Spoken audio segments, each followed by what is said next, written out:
Hey, welcome back. My Loveline co-hosts have joined me tonight, and they're answering your sex and relationship questions. And yes, Loveline is still on the air. Check out lovelineshow.com if you'd like to see us. We're there every night, or check your local listings.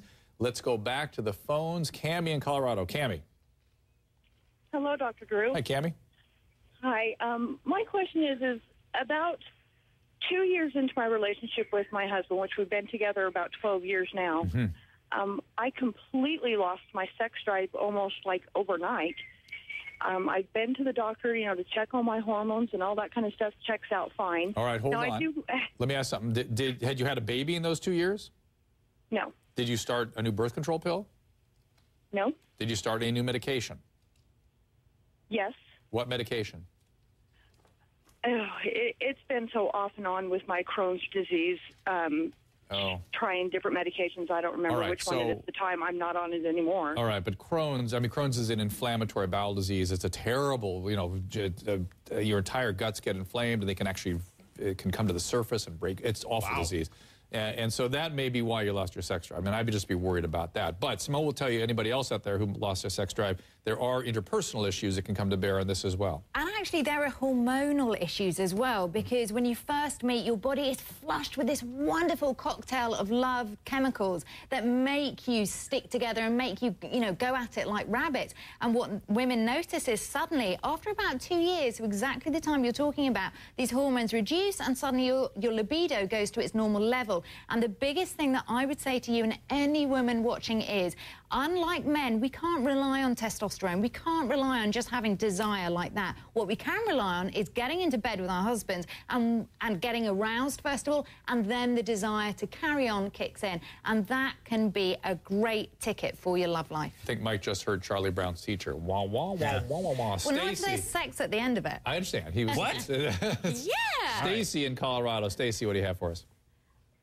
Yes, I'm Stacy from Colorado, and I want to know why men who are gay and also swing both ways, why they marry straight women and ruin their lives. Did that happen to you, Stacy?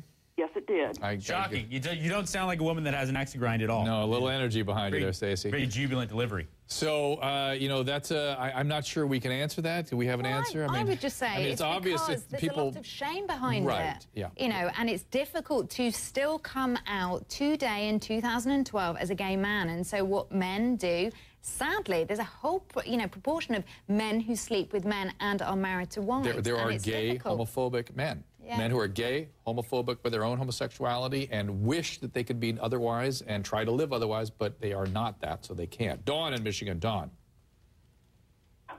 Dawn? Dawn, I hear you there. Can you come to the phone? Come on, Dawn. Dawn, we're all counting on you. So, Mike, before yes.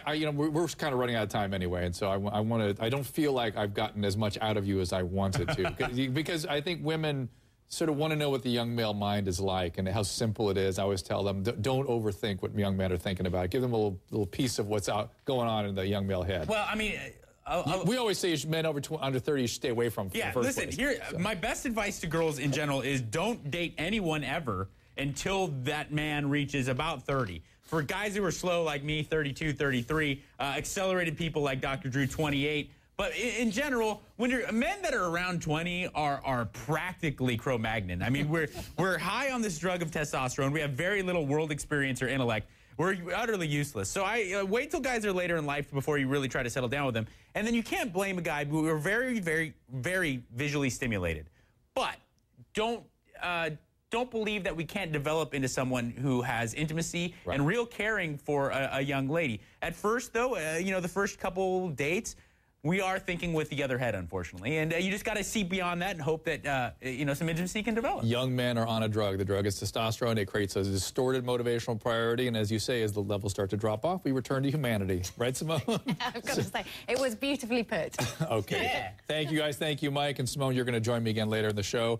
Next up, I've got Slade and Gretchen from Real Housewives of Orange County. They're going to join us, and they're going to take calls with me and continue this conversation. Remember, that number is 855-373-7395, 855-Dr. Drew 5. Be right back.